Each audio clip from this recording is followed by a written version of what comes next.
Hello dear students, welcome to knowledge creation academy. आज मैं आप लोगों को गति के समीकरण की स्थितियों में जो परिवर्तन हो रहा है वो मैं बताने चल रहा हूं। त्वरण के संबंध में परिवर्तन कैसे होता है, जब मंदन लगता है तो उसके समीकरण में परिवर्तन कैसे होता है, और जब गुरुत्वीय त्वरण लगता है तो उसके संबंध में हमारे गति के समीकरण में कैसे परिवर्तन होता है। आप ध्यान से देखिएगा। गति के समीकरण की स्थितियों में परिवर्तन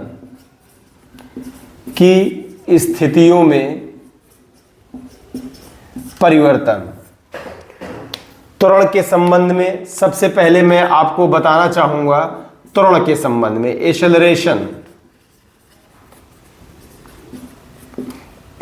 के संबंध में हमारा जो पहला समीकरण बनता है u equals to v equals to u plus at।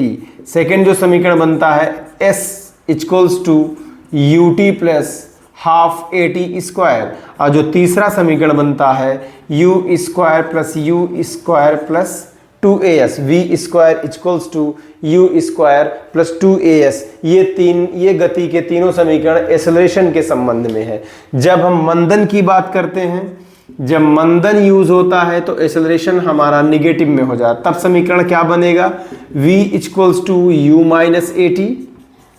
जहां पर a प्लस में था वहां पर यहां a माइनस में हो जाता है, जिसके कारण ये समीकरण प्लस वाला माइनस में बदल जाता है। अब इसके बाद हम बात करते हैं जब कोई वस्तु नीचे से ऊपर की ओर फेंकी जाती है या ऊपर से नीचे की ओर छोड़ी जाती है या गिराई जाती है या फेंकी जाती है, तो इस कंडीशन में हमारा गुरुत्वीय त्वरण वर्क करता है।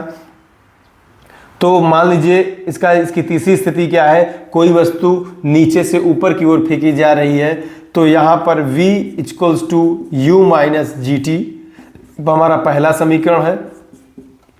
दूसरा समीकरण h equals to U T minus half G T square. तीसरा समीकरण है v square equals to U square minus 2gh। ये हमारा यूज होता है जब कोई भी वस्तु हम नीचे से ऊपर की ओर फेंकते हैं।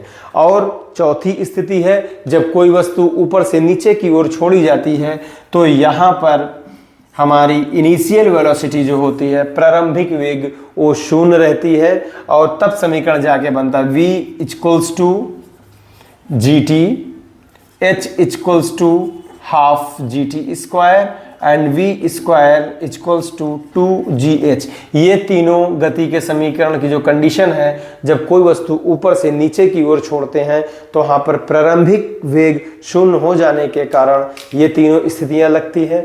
और जब कोई वस्तु हम नीचे से ऊपर की ओर फेंकते हैं तो वहाँ यहाँ पर हमारी जो गुरुत्वीय त्वरण है वो माइनस में लग जाता है। और आपको त्वरण और मंदन के बारे में बता चुका हूँ। तो आई होप कि आप लोगों को ये चारों स्थितियों के बारे में पता चल गया। अब आप इसको बहुत अच्छी तरीके से क्वेश्चंस में यूज करके आप अपने सारे क्वेश्चन को, प्रॉब्लम को सॉल्व कर सकते हैं। Okay, thank you very much.